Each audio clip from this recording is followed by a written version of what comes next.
Students, आज हम study करेंगे क्लास 9th का chapter number 3 atoms and molecule chemistry का। इसमें हमने लास्ट वीडियो में स्टडी किया था कि जो मॉलिक्यूलर आयनिक कंपाउंड हैं उनकी नेमिंग कैसे की जाए। आज हम स्टडी करेंगे कि नेमिंग करनी है हमें बाइनरी मॉलिक्यूलर कंपाउंड्स की, यानी कि वो कंपाउंड जिनके अंदर होते हैं दो मॉलिक्यूल, उसकी हम स्टडी करेंगे। तो आप चैनल को सब्सक्राइब कर दे, वीडियो को लाइक और शेयर कर दे सबके साथ। तो चलिए इसको स्टार्ट करते हैं। इसमें हमें ये देखना होगा कि हमारे पास कितने मॉलिक्यूल हैं किसी भी एटम के। जैसे अगर हमारे पास 1 है तो उसके लिए हम यूज़ करेंगे मोनो, अगर 2 हैं उसके लिए यूज़ करेंगे डाई, 3 हैं उसके लिए यूज़ करेंगे ट्राई। इस तरीके से हम इसके लिए इसकी नेमिंग सीखेंगे। तो चलिए इसको स्टार्ट करते हैं। तो ये देखिए, ये है हमारे पास फॉर्मूला, देखिए H2O यानी कि ये है वाटर। CO है, C देखो, C है कार्बन और ऑक्सीजन सिर्फ एक है, इसको हम बोलेंगे मोनो ऑक्साइड, यानी कि 1 के लिए हमने यूज़ करना है मोनो। इसके बाद है हमारे पास CO2 यानी कि कार्बन डाइऑक्साइड। 2 ऑक्सीजन है तो हम यूज़ करेंगे डाई।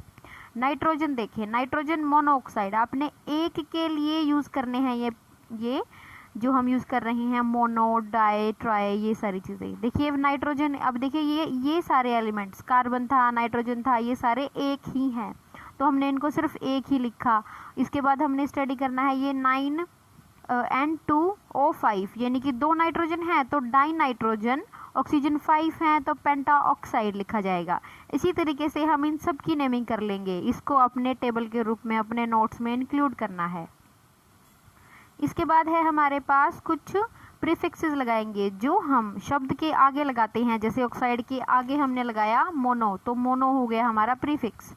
तो देखें इसमें एटम जो है वो एक है, किसका एटम एक है? ऑक्सीजन का। देखो ऑक्सीजन एक है तो हमने इसको लिखा मोनोऑक्साइड। ऑक्सीजन अगर 2 होंगे तो हम लिखेंगे डाइऑक्साइड, 3 होंगे तो जैसे ट्राईक्लोराइड, इसमें 3 क्लोरीन के जो हैं उसके एटम है तो हमने इसको लिख दिया ट्राईक्लोराइड। ठीक ऐसे ही पेंटाक्लोराइड, देखो पेंटाक्लोराइड हो गया, P यानी कि फॉस्फोरस, फॉस्फोरस पेंटाक्लोराइड। इस तरीके से हमने इनकी नेमिंग करनी है। इसके कुछ एग्जांपल्स यहाँ पर दिए गए हैं जिसमें नाइट्रोजन के नंबर भी बढ़ाया गया है और ऑक्सीजन का भी नंबर बढ़ाया गया है। NO है तो नाइट्रोजन मोनोऑक्साइड हो गया, NO2 है नाइट्रोजन डाइऑक्साइड हो गया, N2O है यानी कि 2 नाइट्रोजन और 1 ऑक्सीजन है तो हम इसको लिखेंगे डाई नाइट्रोजन और 1 मोनोऑक्साइड, यानी कि ऑक्सीजन सिर्फ एक है। इस तरीके से हम इन सब की नेमिंग कर लेंगे। अब हम स्टडी करेंगे मॉलिक्यूलर मास और मोल कॉन्सेप्ट के बारे में। मॉलिक्यूलर मास क्या होता है? मॉलिक्यूलर मास होता है मॉलिक्यूल का वेट, कितना वेट है उसके अंदर। वो हम कैसे पता करेंगे? वो तो बहुत ही छोटा है। तो हमने क्या ले लिया है, कार्बन 12 को एक एग्जाम्पल ले लिया है कि हम उसके साथ कंपेयर करके उसको देखेंगे कि उसका मास कितना है।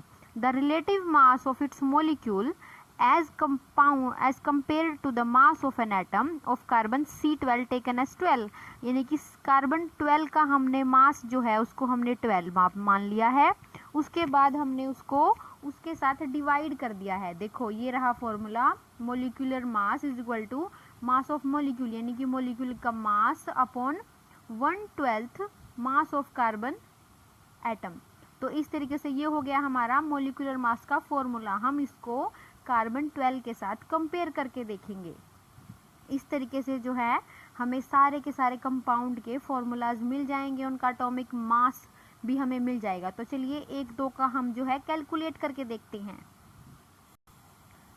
तो अब हम इसको कैलकुलेट करके देखते हैं मॉलिक्यूल का मॉलिक्यूलर मास। तो देखिए हमारे पास है नाइट्रिक एसिड यानी कि HNO3। HNO3 का मॉलिक्यूलर मास हम कैसे निकालेंगे? सबसे पहले हमें याद करना है इसका एटॉमिक नंबर। हाइड्रोजन का एटॉमिक नंबर होता है 1, ये सबसे पहले नंबर पर आता है और इसके मॉलिक्यूल कितने हैं? सिर्फ एक, तो इसलिए हमने यहाँ पे लिख दिया 1।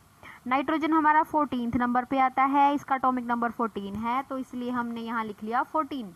ऑक्सीजन हमारे पास 3 है, देखो यहाँ ध्यान से 3 ऑक्सीजन है तो हमने इसको 3 से मल्टीप्लाई कर दिया 16 को, 16 है इसका एटॉमिक नंबर।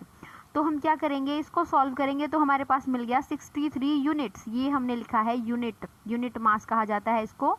अब हमने निकालना है सल्फर डाइऑक्साइड का। सल्फर का होता है 32, ऑक्सीजन का हमने पहले भी देखा 16 होता है। सल्फर हमारे पास सिर्फ एक है और ऑक्सीजन हमारे पास 2 हैं, इसलिए हम इसको 2 से मल्टीप्लाई कर देंगे और 64 यूनिट हमारा आ जाता है। इसी तरीके से हम जो है बहुत सारे कॉम्प्लेक्स जो हैं हमारे कंपाउंड हैं उनका भी हम निकाल सकते हैं मॉलिक्यूलर फॉर्मूला, यानी कि मॉलिक्यूलर मास हम उसका निकाल सकते हैं। इसी तरीके से हमने जो है मॉलिक्यूलर मास निकाल लेना है सबका। अब इसके बाद हम करेंगे फॉर्मूला यूनिट मास। ये देखिए ये है formula unit mass. Formula unit mass क्या होता है ये देखेंगे हम।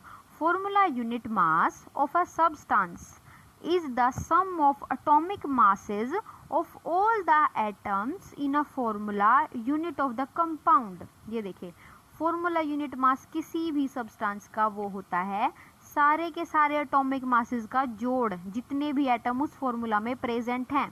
देखो जैसे सोडियम हो गया, सोडियम क्लोराइड है, सोडियम क्लोराइड का हमारे पास है एटॉमिक मास ऑफ सोडियम 23 और ये हो गया एटॉमिक मास ऑफ क्लोरीन 35.5। ये हमने दोनों को जोड़ लिया तो हमारे पास आ गया 58.5 यूनिट्स।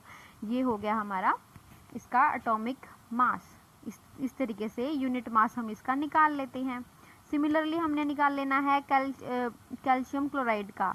अब हम देखेंगे कि एटॉमिक मास ऑफ कैल्शियम 40 + 2 यानी कि क्लोरीन हमारे पास 2 हैं तो एटॉमिक मास, ये देखिए एटॉमिक मास और एटॉमिक नंबर डिफरेंट चीज़ है। एटॉमिक नंबर होता है कि वो कौन से नंबर पर आ रहा है एटम, और एटॉमिक मास होता है उसका वेट, यानी कि उसके अंदर कितना वेट है। ये देखेंगे ये हो गया हमारा वेट। इस तरीके से हम जो है इसको निकाल लेंगे। तो ये वीडियो हमारी यहीं पर ख़त्म हो जाती है, तो मिलते हैं नेक्स्ट वीडियो में।